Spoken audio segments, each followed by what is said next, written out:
The Entrepreneur's Library, episode 104. Welcome to the Entrepreneur's Library, the only book-centric podcast that reviews all the top-selling business books and shares authors' perspective firsthand. This is your resource to finding the next great book that will enable you to grow personally and professionally. Welcome your host, Wade Danielson. Thank you for joining us on the EL. Today we have Jesse Mecham, author of PACE, a small business owner's guide to complete cash flow clarity. Welcome, Jesse, and thank you for joining us on the Entrepreneur's Library. Yeah, I'm glad to be here. Thanks for having me. Will you take just a moment to introduce yourself and tell us just a little bit about you personally?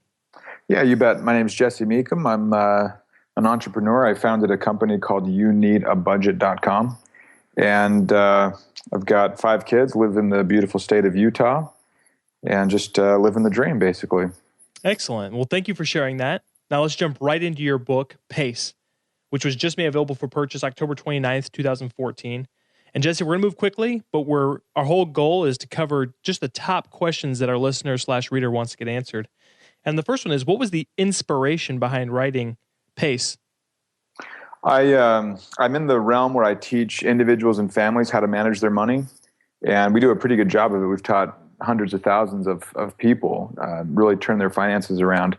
And as a small business owner, just kind of learning the ropes, I realized that my finances were stressing me out quite a bit. And about 7 years into being a small business owner, I realized that I could apply the same methods that I'd been teaching families. And it's kind of crazy that I took that long to realize it, but I applied those same methods I've been teaching to my business and kind of abandoned the normal thinking that surrounds how we manage our finances as business owners. And I embraced my method, and that it's proven over the last several years to be one of the best things I've done for my business. So it was kind of a slow seed of inspiration that grew, but I decided I wanted to get the word out for other small business owners, try and alleviate some of that stress. So Jesse, there's a couple other books that are out that are on the same or similar topic. So can you help us? Will you differentiate yours from those? Yeah, this book is not at all about bookkeeping. It's not about accounting. It's not about, I'm a trained accountant. I was a CPA for a very short stint, and this has nothing to do with what you would call traditional bookkeeping. It's a method for business owners that allows them to think about their cash flow in a new way and make decisions based on this framework of cash flow that helps their business grow. So we're very much, it's much more of a consultative thing than it is a compliance thing. How do you suggest the reader engage with your book? Can they jump in and out based on the information they need, or should they really, start and finish? The nice thing about it, I purposely made the book very short. I'm busy. I have a hard time sitting down and just diving into a book. So you could read the book straight sitting on an airplane. And so it's an easy read. I would just think they could just dive right in. Great. So Jesse, now that we know the background behind the book, now let's jump in and take a deep dive into the meat, the actual content. Will you take the next 5 to 8 minutes and really let us know what your book's all about? Absolutely. So, as I said, I was fairly stressed as a small business owner, and I write about this at the beginning of the book. Just never knowing when I should hire, when I should invest, what I should pay myself. Just at the end of the day, really being able to answer the question, what can I afford, and am I doing okay? Those 2 questions haunt business owners, and they were haunting me. And so the first part of the book is really just kind of my story of how I stumbled into being a small business owner, and then how my business was doing quite well. And we were one of Utah's fastest growing companies for several years, and we're looking good this year too. And I was still just frozen with fear. And I recognized that just because revenues were growing didn't mean that I was feeling any more comfortable answering those basic questions. Can I afford that? How are we doing? What can I pay myself? And so I kind of walked the reader through that first bit and a little bit of the evolution, and then realized that my own method of money management that I run personally and that I teach individuals and families, that would apply to my business. So the next little bit, I kind of talk through the current state of the art as it relates to bookkeeping, and recognize that most business owners have variable incomes or their income is very seasonal, and that their expenses are not evenly spread throughout the year. So we end up with business owners that deal with a lot of cash flow ups and downs. And then you've got big things like taxes. You've got big investments you want to make. On top of all of that, you're always trying to manage the difference in business. How much can you pay yourself? And it's a lot. And then you have to run your business on top of all of that. And the current strategy for most business owners, where they look at their books and they see them as a necessary evil in order to comply, in order to be able to file accurate taxes, that's just not what we want. So I try and get business owners to go from looking backward and complying and looking forward and starting to plan and prioritize. So the PACE book, it's basically a small business owner's guide to complete cash flow clarity. But the PACE name itself, I wanted to inspire that things could be more even, that they could be more steady, but also that PACE itself is an acronym that helps business owners recognize pretty quickly and kind of remember the 4 rules. So the first rule is to prioritize what you have. And I don't want, this is where we buck a little bit from the norm. I don't want business owners to forecast. I don't want them to be playing with pretend money and plugging in some beautiful rose-colored lens spreadsheet. I want them just to drill down and be able to say, okay, what do I have on hand? And what does that money need to do before more money comes into the business? That's the gist of that first rule. We want to promote scarcity, the idea that the scarcity will breed creativity and that you're dealing with known amounts. So you can't just forecast your way into solving a problem or say, hey, I'll close another sale or I'll do this or that and solve it. I want you really dealing with reality. And so we hit that pretty hard with that first rule where we're talking about getting clarity, prioritizing what you want to do with your business, and then also embracing scarcity where we're dealing with known absolute amounts and not just forecasting away our problems. The second rule is pretty, well, I say it's obvious, but it eludes a lot of business owners, and that's anticipate less frequent expenses. The biggest one that small business owners deal with is cash flow, or specifically cash flow as it relates to taxes. And the taxes always surprise them. So that's one example where I want business owners to look ahead and break apart larger, less frequent expenses into more manageable monthly amounts. And so we dive into a lot of examples there. I walk them through how that evens out their cash flow, how suddenly when a big bill comes due, you can just pay it and you don't have to scramble. You don't have to stress about making payroll. You don't have to worry that you need to suddenly close way more receivables than you normally close. Everything is just much more even and manageable. The third rule, and this one should be instinctive, but it's not. We tend to think of budgeting and prioritizing and planning. We tend to think of those as very rigid. And I want the third rule that small business owners embrace to be that they change. So the third rule of PACE, you change. You take whatever information you have that is relevant at the time, and then if you get new information, you change your plan. And I relate that to a basketball coach that does a lot of studying and pre-game prep prior to a game. And then once the game starts, the coach is immediately gathering new information, seeing how the opposing team is handling his strategy, seeing how they're able to adjust. And then come halftime, a lot of adjustments are made and the coach hopefully goes on to victory.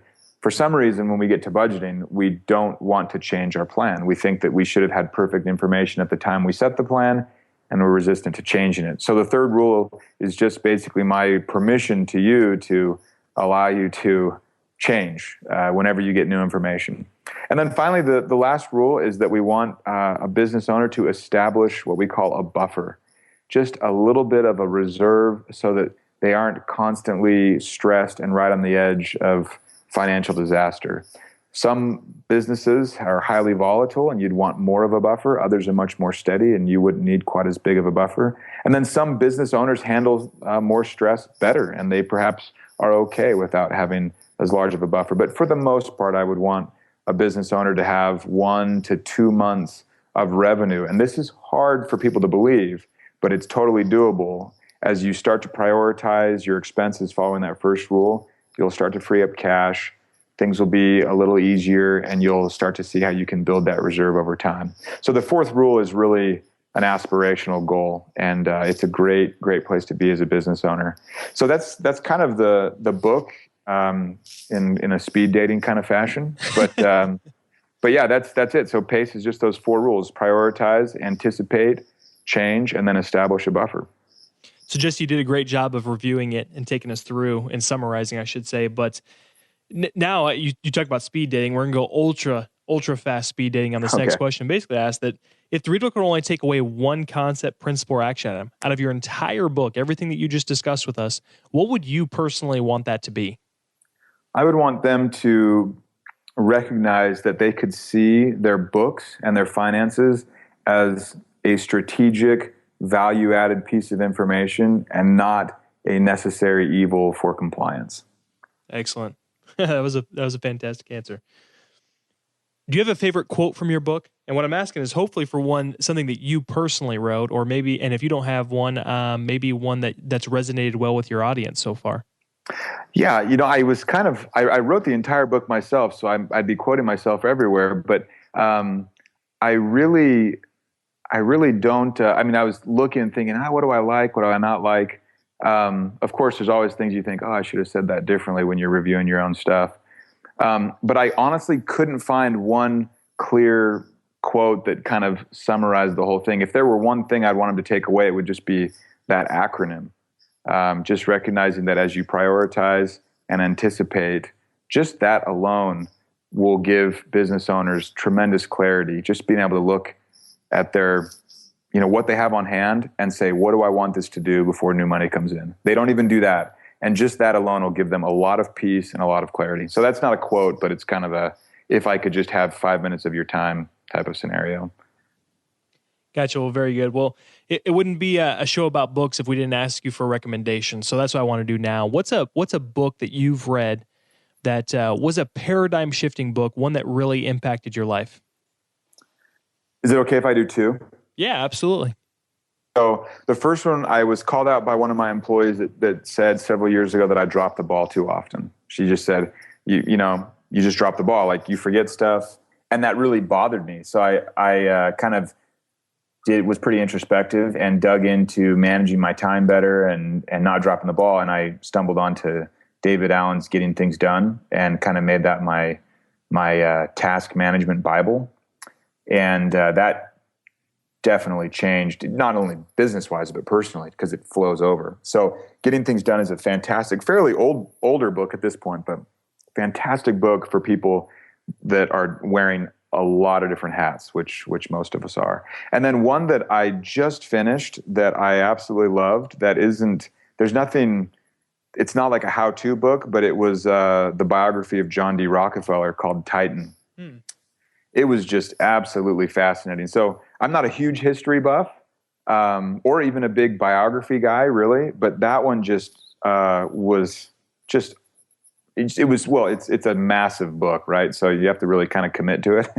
But it was just fascinating on so many different levels. He was so conflicted. He was such a big thinker. He was so detail-oriented. There are just a ton of lessons in there that entrepreneurs can take away.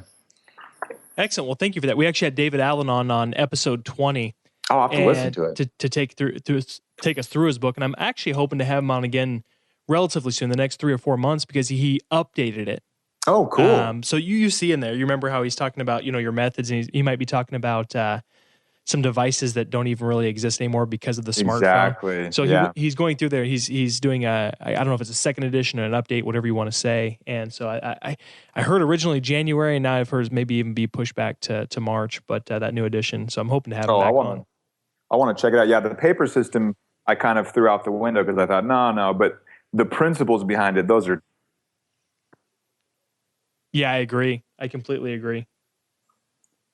So Jesse, thank you so much for coming on. Oh, yeah, you bet. And before we depart, though, can you recommend the best way for our listeners to get not only more information on you, but information on your book as well, PACE? Yeah, so they can go to pacehq.com. That's where it's just a tiny little site just devoted to the book. And they can check it out there. It's available on Amazon. I'm hoping to roll out new formats for it, but for now, it's just available on Kindle or Kindle app. That's perfect. Jesse, thanks again for coming on, and we look forward to speaking with you more in the future. Absolutely. Thanks for having me. Thanks again for listening in today. If you'd like to get more information on Jesse or his book, Pace, just check out the show notes at the elpodcast.com. And of course, if you want us to help you build your personal library, become a VIP. On the homepage, it's the button up in the upper right. If you click that, you'll become a VIP and you'll have access to win daily books. So today's would be Jesse's book, Pace. Looking for your next book idea? Head over to the elpodcast.com, where Wade shares his amazing resource, the top 10 business books recommended by over 500 entrepreneurs, with you for free. That's the elpodcast.com. Till the next time, keep it on the EL.